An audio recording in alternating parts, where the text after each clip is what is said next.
प्रायोजक राम बंधू लोणचे, आता प्रत्येक जण जिंकेल।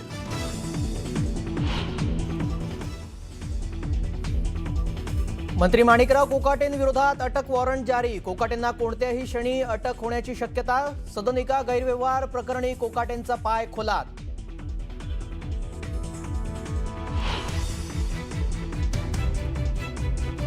माणिकराव कोकाटेंवर अटकेची टांगती तलवार कायम। न्यायालयाकडून तातडीच्या सुनावणीस नकार। 19 डिसेंबरला होणार पुढील सुनावणी।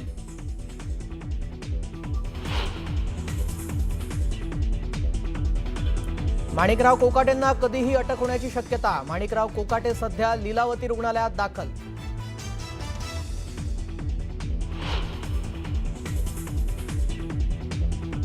माणिकराव कोकाटेंविरोधात निकालाची प्रत मिळाल्यानंतरच कारवाई करणार। विधिमंडळातील सूत्रांची माहिती। आमदारकी रद्द करण्यासाठी कोर्टाची प्रत आवश्यक।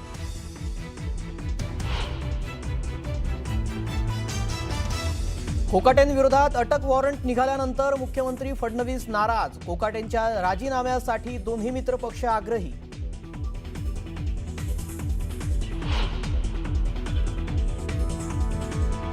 धनंजय मुंडेंनी दिल्लीत अमित शहांची भेट घेतल्याची जोरदार चर्चा। धनंजय मुंडेंची मंत्रिमंडळात वापसी होण्याची शक्यता। चर्चा, कोकाटेंचं मंत्रिपद धनंजय मुंडेंना मिळण्याची शक्यता।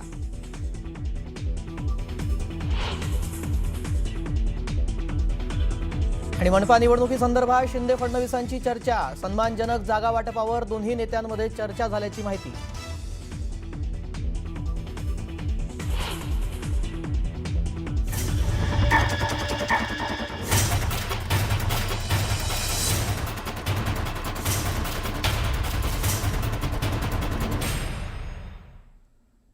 नमस्कार, मी श्रेयस पांडे। तुम्ही पाहताय न्यूज 18 लोकमत बातमीपत्रात आपलं स्वागत। मंत्री माणिकराव कोकाटे यांच्या संदर्भातली पहिलीच बातमी। मंत्री माणिकराव कोकाटेंविरोधात अटक वॉरंट जारी करण्यात आलाय।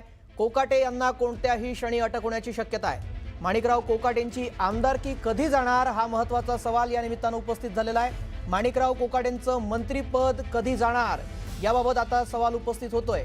माणिकराव कोकाटे हे लीलावती रुग्णालयामध्ये दाखल झाल्याची माहिती मिळते आहे। दरम्यान माणिकराव कोकाटे यांना हायकोर्टाकडून दिलासा मिळालेला नाही आहे, तर कोकाटे यांचा राजीनामा हा निश्चित असं सूत्रांची माहिती आहे। माणिकराव कोकाटे यांच्या अडचणी आता वाढणार असण्याची शक्यता आहे। कोकाटे राजीनामा देणार का याकडे आता लक्ष लागलेलं आहे। दोन्ही महायुतीच्या मित्रपक्षाकडून देखील आग्रह धरला जातोय की माणिकराव कोकाटे यांचा राजीनामा घ्यावा। हायकोर्टातून कोकाटे यांना दिलासा मिळणार का याकडे सगळ्यांचं लक्ष लागलेलं आहे। मात्र दिलासा न मिळाल्यास कोकाटे यांना राजीनामा द्यावा लागू शकतो अशी सूत्रांची माहिती आहे। त्यामुळे माणिकराव कोकाटे यांचा पाय आणखी खोलात गेलाय। माणिकराव कोकाटे यांना हायकोर्टाकडून दिलासा मिळालेला नाहीये, तर कोकाटे यांचा राजीनामा निश्चित असल्याची सूत्रांची माहिती आहे। कोकाटे यांचा अटक वॉरंट निघाल्यानंतर मुख्यमंत्री देवेंद्र फडणवीस हे देखील नाराज असल्याचं कळतंय। देवेंद्र फडणवीस यांनी नाराजी व्यक्त केलेली आहे। सूत्रांकडून ही माहिती मिळते आहे। माणिकराव कोकाटे यांच्या अडचणी आता वाढताना दिसत आहेत। कोकाटे राजीनामा देणार का हे पाहावं लागेल। यावर दोन्ही महायुतीचे मित्रपक्ष आग्रही असल्याचंही कळतंय। कोकाटेंविरोधातील निकालाची प्रत मिळाल्यानंतरच कारवाई करणार अशी विधिमंडळ सूत्राची खात्रीलायक माहिती समोर आली आहे। माणिकराव कोकाटेंविरोधात अटकेचे आदेश देण्यात आलेले आहेत। आता आमदारकी कधी रद्द होणार असा सवाल उपस्थित होत असताना आमदारकी रद्द करण्यासंदर्भातली ही महत्त्वाची घडामोड समोर आलेली आहे। विधिमंडळाला कोर्टाच्या आदेशाची प्रत ही हवी आहे आणि त्यानंतरच कारवाई होणार आहे आणि त्यानंतरच आमदारकी रद्द करण्यासंदर्भातली कारवाई केली जाणार।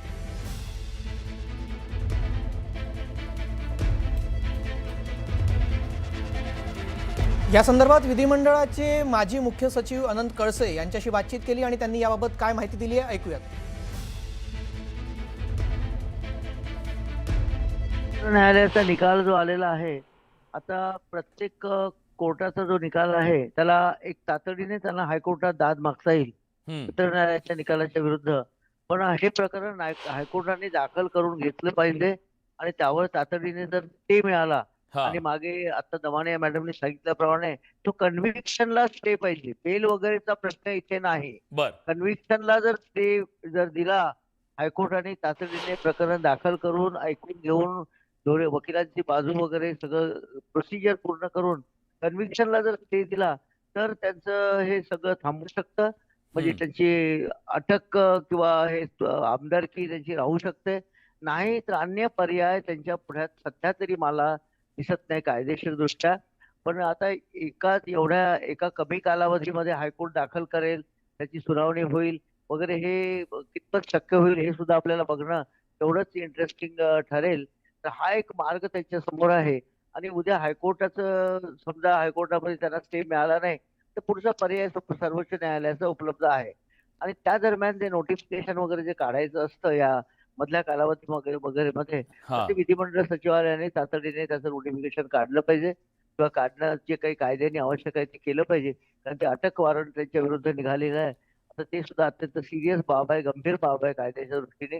आणि त्यांना त्या दरम्यान अटकही होऊ शकेल, यात मला शंका वाटत नाही. कायदेशीर पोझिशन मी बरेचदा म्हणजे 2-3 चॅनेलवर हे क्लिअर केलेली आहे.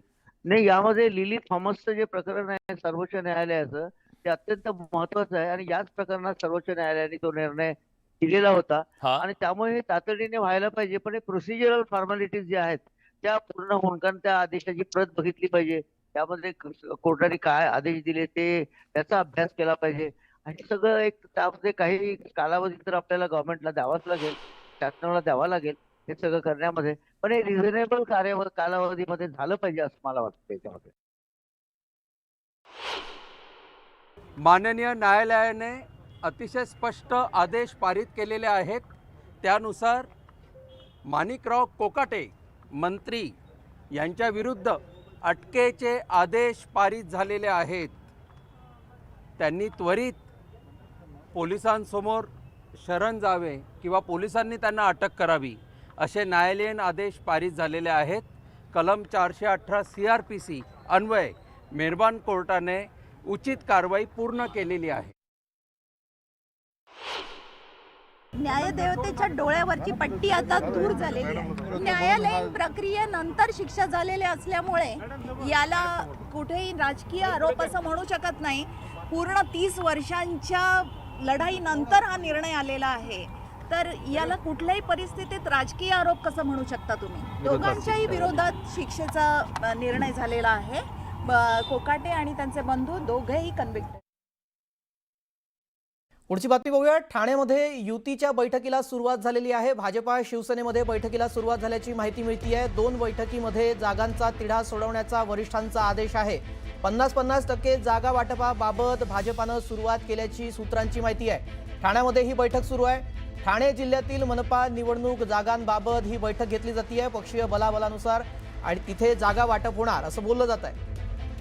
भाजपा आणि शिवसेना या एकमेकांसमोर जागा वाटपाचा प्रस्ताव ठेवतील. अजित मांढरे आमचे प्रतिनिधी या संदर्भात अधिक माहिती देत आहेत. अजित, बैठक सुरू झालेली आहे, काय अपडेट आहेत?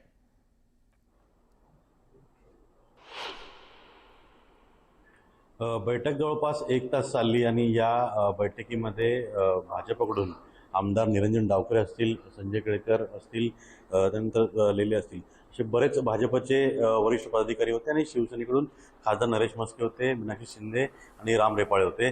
आपण थेट विचारूया की ज्या पद्धतीनं नगर परिषद निवडणुकीमध्ये भाजप आणि शिवसेना म्हणजे माहितीमध्ये कुठलं चांगलं वातावरण नव्हतं, कुठेतरी चांगलं वातावरण करण्याकरता राज्यामध्ये केंद्रामध्ये सरकार आहे आणि नगरपालिकांमध्ये देखील आपली सत्ता जी असावी आणि खेळीमेळीचं वातावरण असावं यासाठी सगळी पावलं. मुळात वरिष्ठांनी घेतलेला हा निर्णय आहे आणि राज्य पातळीवरती घेतलेला हा निर्णय आहे.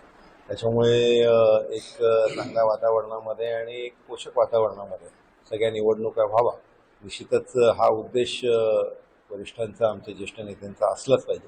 त्या दृष्टिकोनाने या निवडणुकींची चर्चा ही सुरू आहे. या बैठकीमध्ये जागा वाटपाबाबत चर्चा झाली आहे.